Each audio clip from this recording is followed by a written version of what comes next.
I have my course in Brazil I have 6,000 students in a course. It's called The End of America and the World as We Know It.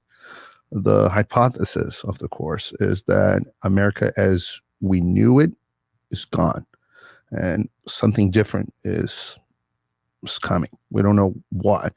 And because of that, because America is gone, the world as we know it is gone.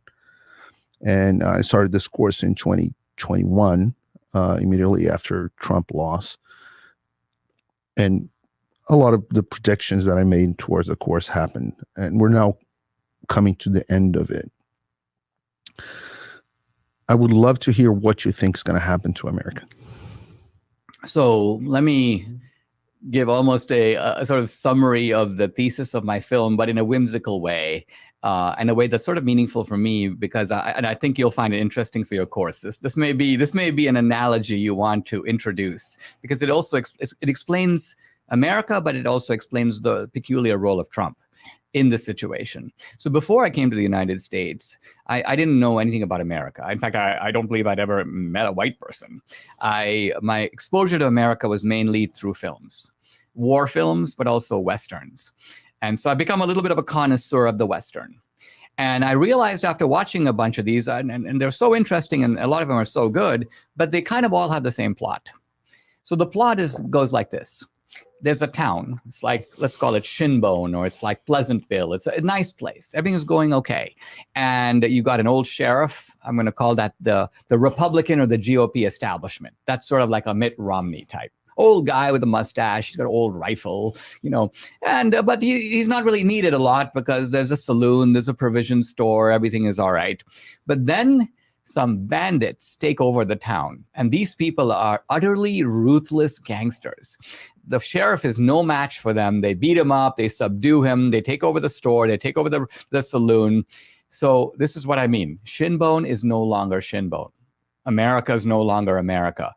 The world is no longer the world. And the key thing that it's difficult for people to digest is when the world changes, they always want the world to be like it was before, and they want to keep acting in the same way and the pretense like it is the same, but it's not the same. And we kind of all know it. And so you have a lot of people here in America now living under the delusion.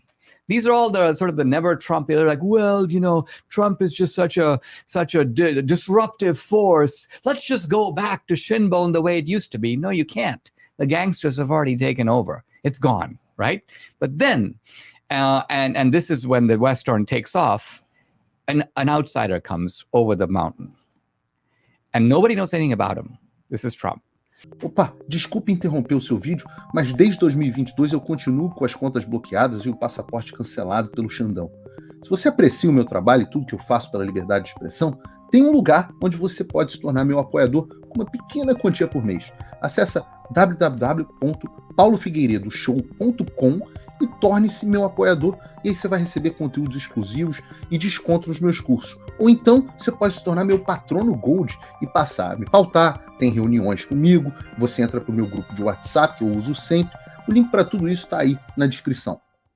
And the outsider is a dubious character. He might have murdered some guy in the past, and he's thought to be a little shady. He seems to resemble the gangsters in some way, but the most significant thing is the gangsters all know that he is the guy they have to deal with. He's the threat. They have to get rid of him one way or another. They might try to buy him off. They might try to punch him. They may try to kill him, but they got to get rid of him. They know that.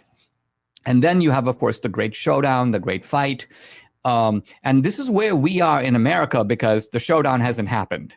We don't know the end of the story. But in the Western, the end of the story is always the same.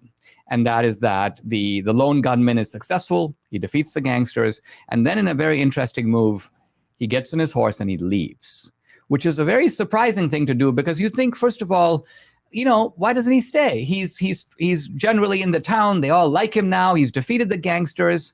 But the point is this, and that is that if he stayed, he could become the new gangster because he's just shown that he's the most powerful guy. He can defeat the gangsters. So he has to show that he's doing it for the people of the town. In other words, he's making Shinbone great again. And then he's going away because he's giving the town back to the people. And so he exits the scene.